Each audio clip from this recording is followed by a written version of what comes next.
Hey, ladies and gentlemen, welcome back to the Jack and Glen channel. Before we get started, make sure you hit that subscribe button, hit that bell notification.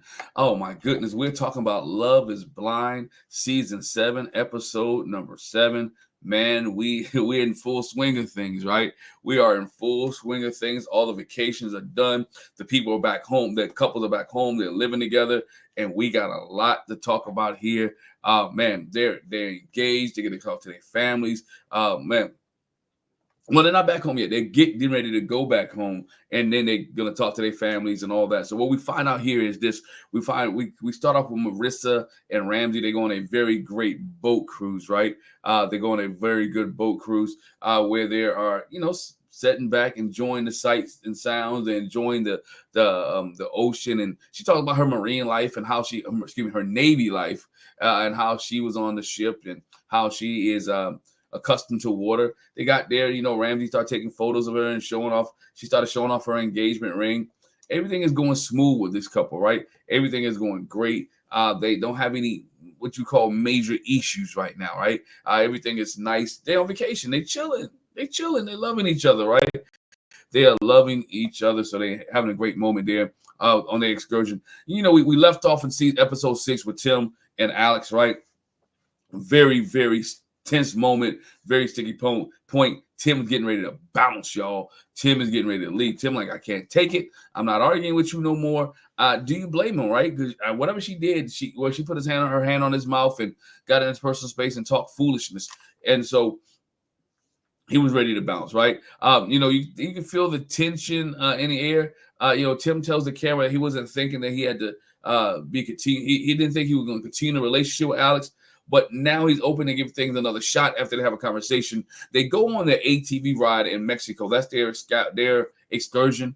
They have to go across this bridge, like a suspension bridge, and got nets up, and there's a little bit of wood, and Alex is a little bit scared. And when they get across the bridge, she realized, it was okay. And then Tim realized that, what, this might be bridging our lives together. Let me put water underneath the bridge. Let us have a good conversation. Let's start things over, right? Alex jokes that like the ATV ride across the bridge was like a trust. That's what she said. She said like it was like a trust exercise, right? It was something that they can trust each other. They can start a new beginning after their rough patch, right? And she was happy and relieved that Tim was like, you know what, I'm willing to give it a shot. I'm willing to give it a try. That he's also going to move back into the hotel room, right? If you didn't know, Tim bounced. Like when I say Tim bounced, Tim got his bags up, packed his stuff up, and rolled out. He's like, yo, I'm not dealing with you. I'm not sleeping with you. I'm not talking to you. I don't want to be involved with you because you pissed me off. You made me mad. I know some of you say that's a red flag, but sometimes, hey, he protected space. I always say this. There got to be rules to engagement, right? You got to have rules to engagement in your relationship, in your marriage. When I get upset, when I get mad, what do you do, right? And I know in our family, we get mad, upset, whatever the case, I'm not sleeping in another bed. I'm not leaving. It's just rules and engagement. We're going to try to handle the situation, but each his own, right? We move on. Meanwhile, you have Ashley and Tyler, right? They head off on a camel ride, man. And they enjoy lunch. They have a good conversation about holidays and traditions and how things are, how they be fully committed, how he's fully committed to this marriage. We know there's other things about Tyler later that we'll talk about, that we'll discuss. But right as this moment in the show, they seem like they're doing well, man. It seems like one of the better couples. He's saying what he want to say. He's saying all the right things. He's praying with her at night, holding hands and saying prayer. When he got in this episode, when he got saying prayer, he got caught up emotionally, right? Getting ready to shed a tear after they get back home. So it is a different guy, right? Than what we find out he is later on. But he is giving Tyler everything. She's giving Ashley everything she wants right now. Nick and Hannah went on a bungee jumping in the middle of a great valley. Good for them, because it wouldn't be me, right? I'm very adventurous. As I get older, life seems a little bit more important to me, right? When I was younger, no problem with bungee jumping, no problem with jumping off anything, right? Diving in the water. As I get older, those things seem like, I don't know. All right, but they go bungee jumping, which is a good experience for them. Then you had Taylor and Garrett. They went to a glass blowing class. which was something that was well needed. Meanwhile, you have Monica and Steven, which have, again, having tough conversations, right? It's about that time. They're having tough conversations. Monica tells Steven that, she cares a lot about actions, right? And she wants gifts. She wants you to give me some things. Louis, Prada, flowers, mostly flowers, right? She really wants flowers. I believe he gave her some flowers early in the pod, but she's big into flowers. She wants flowers. She wants you to say, Steven said some things in the pod that he was going to do, and she held him accountable for it. Like if you're going to say something, do it, right? Don't just say it to be saying it, and you're not going to perform the action. I need to see the action behind what you say. If you're going to say you're going to give me roses, give me roses. If you said you're going to bring me flowers on Tuesday, I expect flowers on Tuesday, right? Let your word be your word. Let your bond be your bond. And she's holding them accountable. Some people say, she's doing too much. I don't think she's doing too much. I think you have to tell somebody how to love you, right? You have to tell somebody how to treat you. You tell somebody in a relationship what your expectations are, what you're going to put up with. Don't let men guess, right? So many women let men guess on how to take care of them. And when they mess up, they're mad. Tell that dude exactly how you want to be taken care of, and you'll see if he really loves you or not. Because if he does exactly how you want to be, if he treats you the way that you want to be loved, then he got you, right? Hey, I want car doors to be open. Let him open car doors. I want you to, walk on the outside of the street when we walk on the street, so I don't get hit by a car. Boom. Let it. All that has to be part of the relationship. You got to be able to explain it, right? Steven talks about how his family not really into gifts, right? They're not really big into giving gifts. They're not big into things of that nature. Excuse me. That's something they got to work out. Right? Then Steven starts talking slow. Talking about, I'm confused. I don't know if I want to this marriage thing. And then she calls him out on it. And he changes his tone. Right? She calls him out like, what you mean? You trying to say you're not me married? Here comes regret, right? Regret comes in because you gave him the booty. You gave him the panani. You gave him the kitty cat. You gave him all that. And you realize I gave this dude everything because I thought him in love. And now he's talking slow. Now he's talking about he don't want to be married. Yeah. Ladies, don't give up the cooch. Don't give up this YouTube. Don't give up the stuff. Right? Before you get the ring. Yeah, hey, some people say that's old school. Some say I gotta test it out first. Yeah, go ahead and test it out so he can break your heart. It's reality. He gonna break your heart. All right. But nonetheless, we'll move on for them. Later on that night, Steven talks with the other girls, and when all the couples meet up, and he's talking some dumb stuff, right? Well, what if somebody gets in your DMs and we get this on the show and I become famous, or not famous, but people get to recognize you and girls dropping your DMs and they want to suck your stuff. And she's like, this is awkward and weird and annoying. Like very awkward, very weird, very annoying. They had fireworks going on. All the couples were buttoned up. Steven wasn't around. He was talking to Garrett about some deep stuff. Your girl wants your companionship. Read the room, bruh. You got to read the room, right? he got to read the room. The leader, Monica tells her like if he was going to leave the entire experience, I'm like, I don't have this man's number. That was shoot, what's the girl name? That was Alex. Scratch that here. But no, Monica and Steven had issues. They have problems. They need some things to work on. The couples get together and everybody's discussing things. Alex tells the girls like, look, tell the girls about the situation with her and Tim, right? If her and Tim break up, when Tim left, Tim packed his bag, and she told the girls, like, he was going to leave this whole experience, right?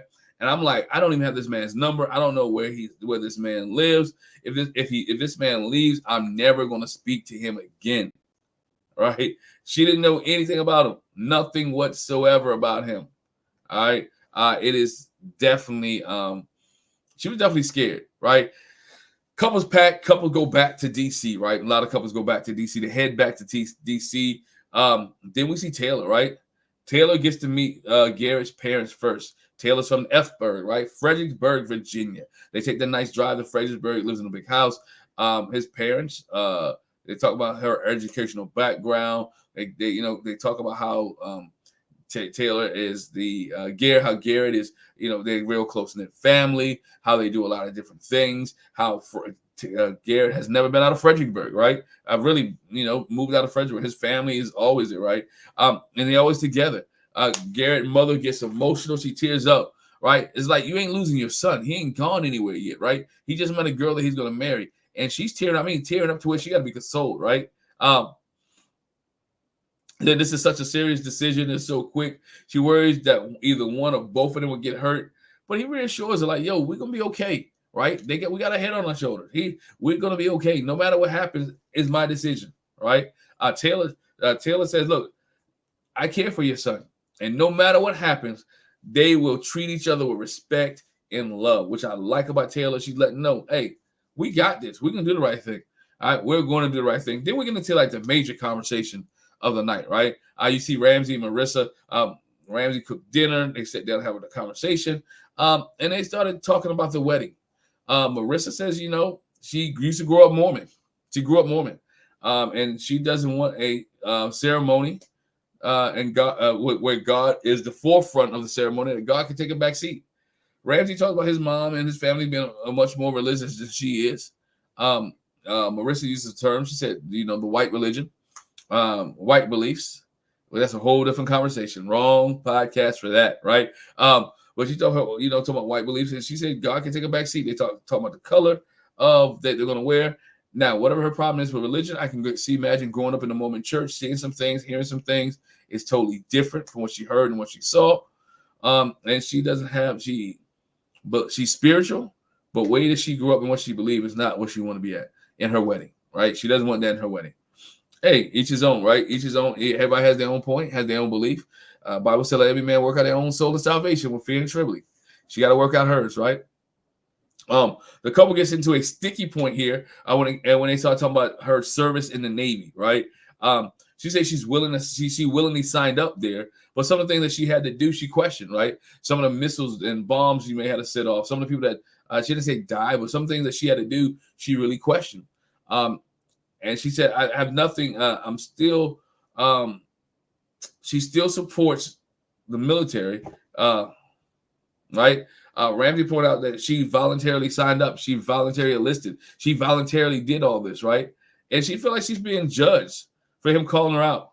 She's like, I know you don't like my military service. I don't know if you would have wanted to be engaged to me 2 years ago. His issue with the military, he's from Venezuela. He sees how the military does things. The U.S. is always involved in other people's business. I'm not saying he's anti-American, but it kind of sounds like he's anti-American. Kind of sound like the things that he doesn't believe in, she is. And if it wasn't for the pod experience, she might not have been with her. If she was still in the reserves or she's still in the military, he wouldn't have hooked up with her. Marissa doubles down, right? Hey, she said she doesn't regret her service. And she hoped Ramsey will be able to support her going forward. I'm sitting here thinking, like, I'm a military kid too, right? She grew up in military bases all her life, right? Joined the military. I believe her dad was in the Air Force. She joined the Navy, been around the military all her life. He's going to be around a lot of her military friends. She's going to have a lot of military friends. She's going to have military people who serve. So if I'm him, I'll watch my words and choose my words wisely when dealing with military people. You don't know what they've been through. You don't know what they've seen. You don't know what they heard. You don't know their experiences. Knowing that you're sending a missile on to a community, right? That's your job. Knowing that, yeah, you did sign up for this, but you didn't expect to be able to have to shoot missiles and fire guns and shoot people or to destroy towns and cities by a pressure of a button. That takes a toll on you, right? It messes with your mind. And again, you are brainwashed to serve for this country. She loves this country. So it was a dealing that they had to work out. I believe they worked it out. They communicated well. There was no fussing and yelling. But this couple is doing all right. One of the better couples that's on the show. Let me know what your thoughts were about this episode. Did Ramsey take it too far on her military experience? Is Steven going to live up to Monica's expectations, right? Can Tim and Alex continue to overcome the adversity they had in Mexico? And can Taylor and Garrett overcome Garrett's family? Because I can see Garrett's family being very pushy. Garrett's family having some kind of sense of control in his relationship. And what can they do to comfort his mom? Hey, leave a thought in the comment section below. Let me know what you think. Hit the subscribe button, hit that bell notification so you don't miss any of our reviews. I'm coming back with episode number 8. So, hey, sit back, relax, and enjoy. We're going to get there. We're going to get there together. All right? Peace. Hit the subscribe button.